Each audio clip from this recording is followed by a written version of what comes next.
ఈరోజు ఆంధ్రప్రదేశ్ 8వ తరగతి ఫిజిక్స్ పాఠ్య సెమిస్టర్ 2 పాఠ్య పుస్తకంలోని 7వ పాఠానికి సంబంధించిన ముఖ్యాంశాలు చూద్దాం. 7వ పాఠం కాంతి. ఇందులో 2 నుంచి 19వ పేజీ వరకు.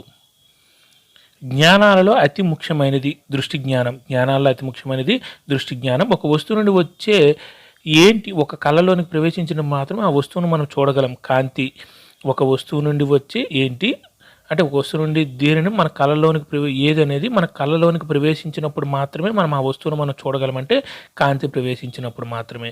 ఈ కాంతి ఆ వస్తువు నుండి విడుదలై ఉండవచ్చు లేదా పరావర్తనం చెంది ఉండవచ్చు.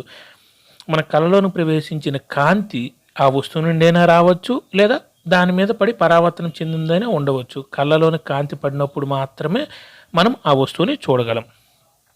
పరావర్తన సూత్రాలు. ఏదైనా ఉపరితలాన్ని తాకే కాంతి కిరణం ఏమని పిలుస్తారంటే పతన కిరణం.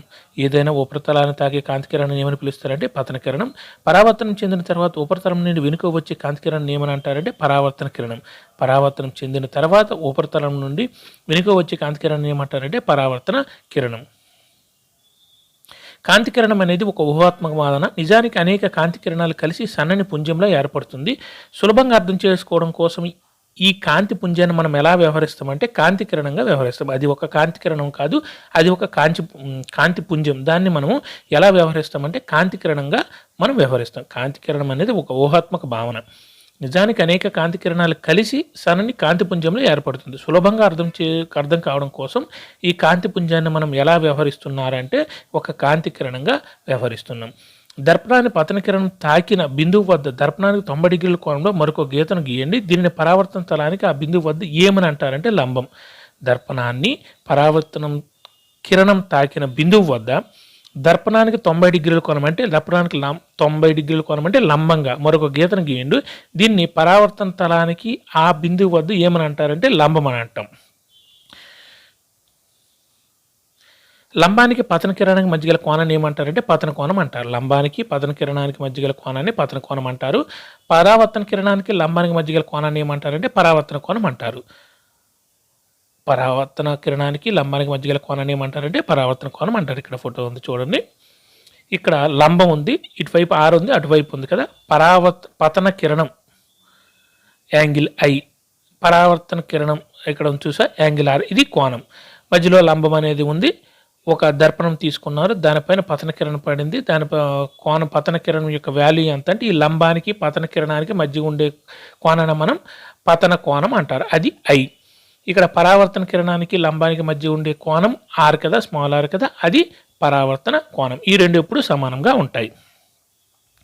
మొదటి పరావర్తన నియమం. పతన కోణం ఎల్లప్పుడూ పరావర్తన కోణం సమానంగా ఉంటుంది. అంటే R is equal to I, angle R is equal to angle I, angle I is equal to angle R. ఇది పరావర్తన నియమాల్లో మొదటి పరావర్తన నియమాల్లో మొదటి నియమం ఏంటంటే పతన కోణం ఎల్లప్పుడూ పరావర్తన కోణానికి సమానంగా ఉంటుంది. పరావర్తనం యొక్క మరొక సూత్రం పతన కిరణం పతన బిందువు వద్ద గీసిన లంబం మరియు పరావర్తన కిరణాలు ఒకే తలంపై ఉండడాన్ని సూచించును.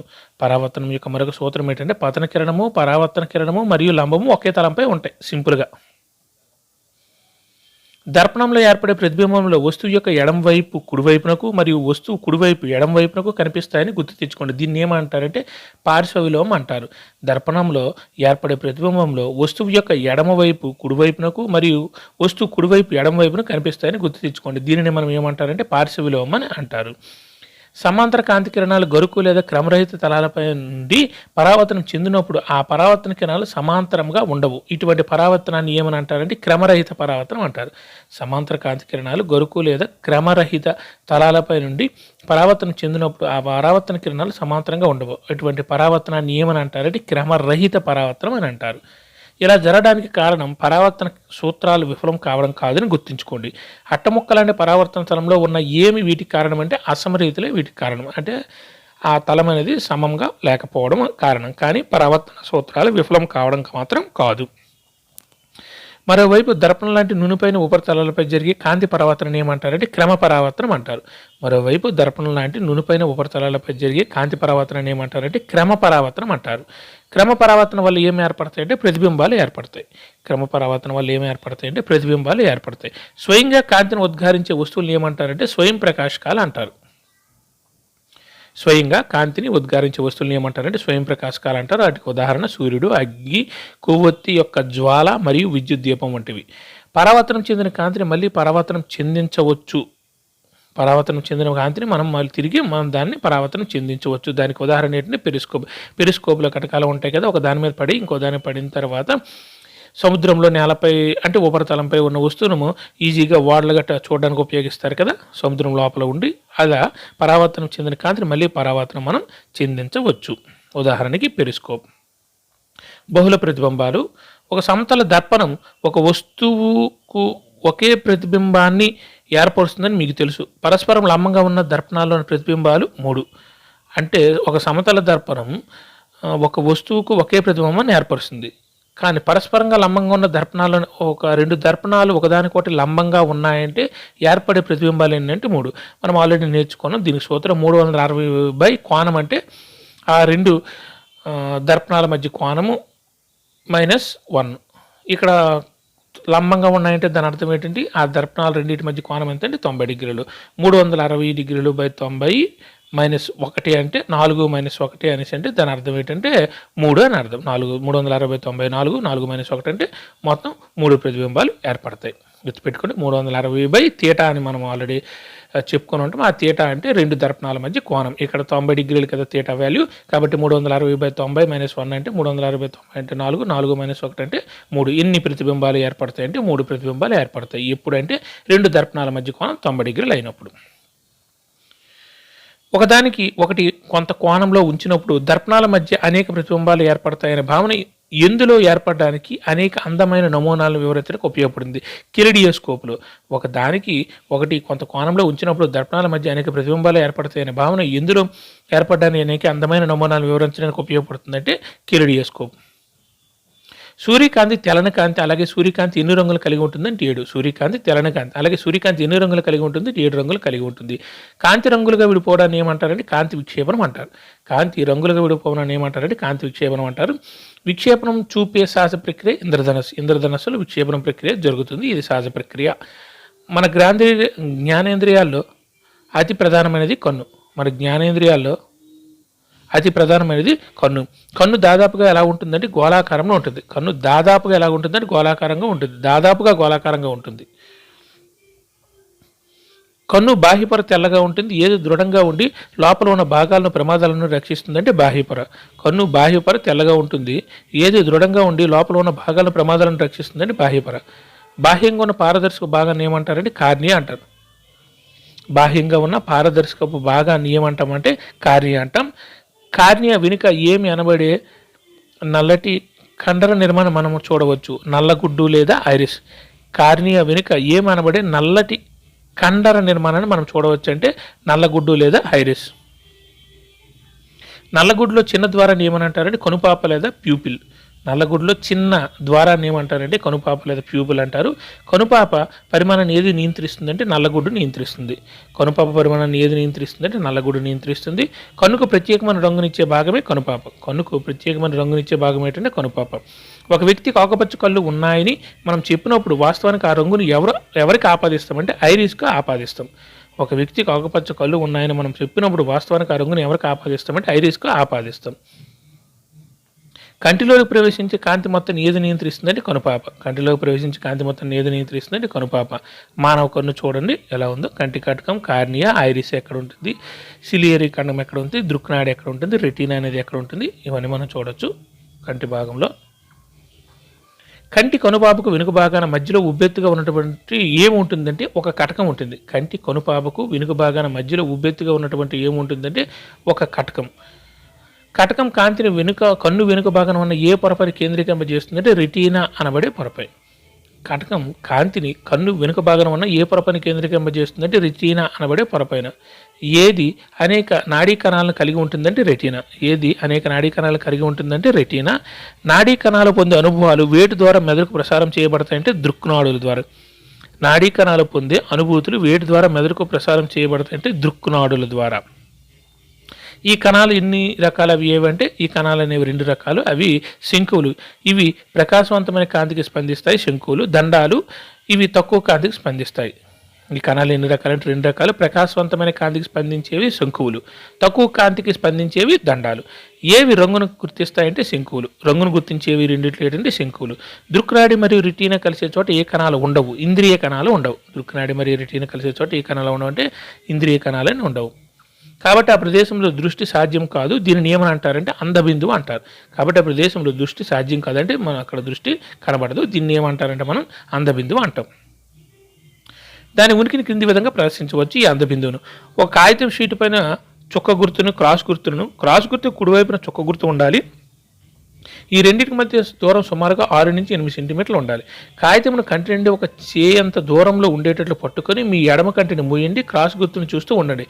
కాగితాన్ని కంటి వైపు నిదానంగా తీసుకురండి. నువ్వు ఏం గమనిస్తావంటే ఒక బిందువు వద్ద ఒక చుక్క గుర్తు అదృశ్యమైందా. ఇప్పుడు నీ కుడి కంటిని మూయండి. చుక్క గుర్తును చూస్తూ కృత్యాన్ని మళ్ళీ చేయండి. క్రాస్ గుర్తు అదృశ్యమైందా. క్రాస్ మరియు చుక్క గుర్తులు అదృశ్యం కావడం అనేది రెటీనాపై కాంతి పడినప్పటికీ మెదడుకు సందేశాల పంపలేని ఏమి ఉండటాన్ని సూచిస్తుందంటే అందబిందువు ఉండటాన్ని ఇది సూచిస్తుంది. ఇప్పుడు ఒకవైపు కన్ను గుర్తించినప్పుడు అటువైపు క్రాస్ గుర్తు కనపడదు, లేకపోతే ఇటువైపు కన్ను మూసినప్పుడు డాట్ గుర్తు అనేది కనబడదు. ఇది దేన్ని సూచిస్తుందంటే రెటీనాపై కాంతి పడినప్పటికీ మెదడు సందేశాల పంపలేని ఏమి ఉండడాన్ని సూచిస్తుంది, అందబిందువు ఉండడాన్ని సూచిస్తుంది. ఇది సింపుల్గా. ప్రతిబింబం వల్ల ఏర్పడిన ముద్ర రెటీనా నుండి అంత త్వరగా పోదు. ఇది సెకండ్లో ఎన్నో వంతు సమయం పాటు అలాగే ఉంటుంది, 1/6 వంతు. ప్రతిబింబం వల్ల ఏర్పడిన ముద్ర రెటీనా నుండి అంత త్వరగా పోదు. ఇది సెకండ్లో ఎన్నో వంతు సమయం పాటు అలాగే ఉంటుందంటే 1/16 వంతు, అంటే సెకండ్లో 16 వంతు సేపు ఉంటుంది.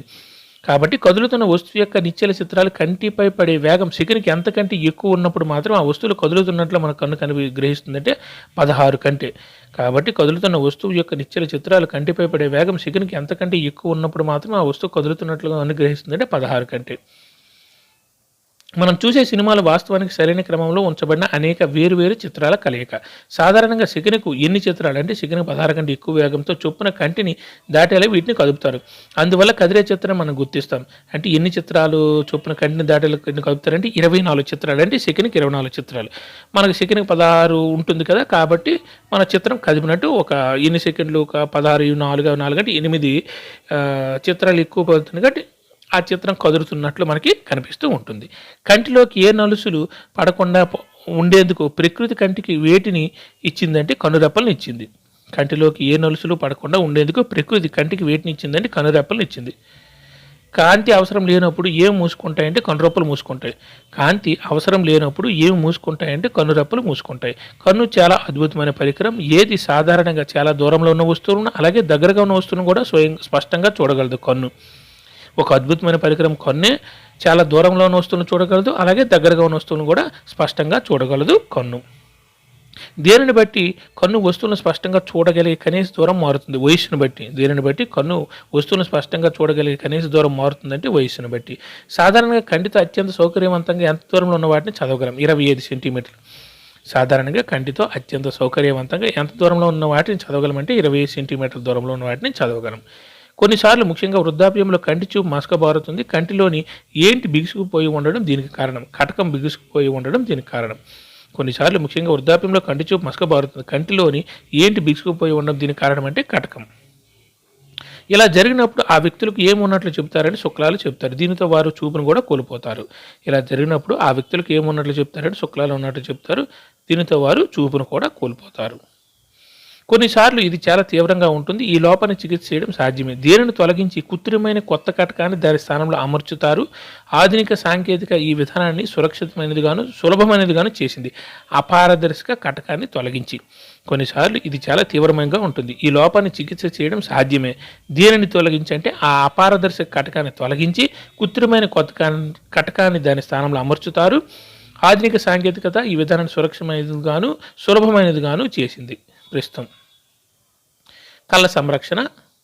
డాక్టర్ సూచిస్తే తగిన కళ్ళజోళ్ళను మనం వాడాలి. కళ్ళ సంరక్షణ కోసం చాలా తక్కువ లేదా చాలా ఎక్కువ కాంతి కళ్ళకు మంచిది కాదు. తగినంత వెలుతురు లేకపోవడం వల్ల కంటికి శ్రమ కలుగుతుంది మరియు తలనొప్పి వస్తుంది. సూర్యుని లాంటి ప్రకాశవంతమైన కాంతి, శక్తివంతమైన లైట్లు లేదా లేజర్ టార్చ్ దేనిని గాయపరుస్తాయంటే రెటీనాను గాయపరుస్తాయి. సూర్యుడు లాంటి ప్రకాశవంతమైన కాంతి, శక్తివంతమైన లైట్లు లేదా లేజర్ టార్చ్ దీనిని గాయపరుస్తాయంటే రెటీనాను గాయపరుస్తాయి. ఆ సూర్యుని లేదా శక్తివంతమైన కాంతిని నేరుగా చూడవద్దు. మీ కళ్ళను ఎల్లప్పుడూ రుద్దకండి. దుమ్ము, ధూళి కణాల కళ్ళతో పడితే కళ్ళను శుభ్రమైన నీటితో కడగాలి. కంటి చూపు మెరుగు అవ్వకపోతే వైద్యుని వద్దకు వెళ్ళండి. బాగా కనబడడానికి ఎల్లప్పుడూ తగిన దూరంలో పుస్తకాన్ని ఉంచి చదవాలి. మీరు పుస్తకాన్ని కళ్ళకు మరీ దగ్గరగా లేదా చాలా దూరంగా ఉంచి చదవవద్దు. Thank you.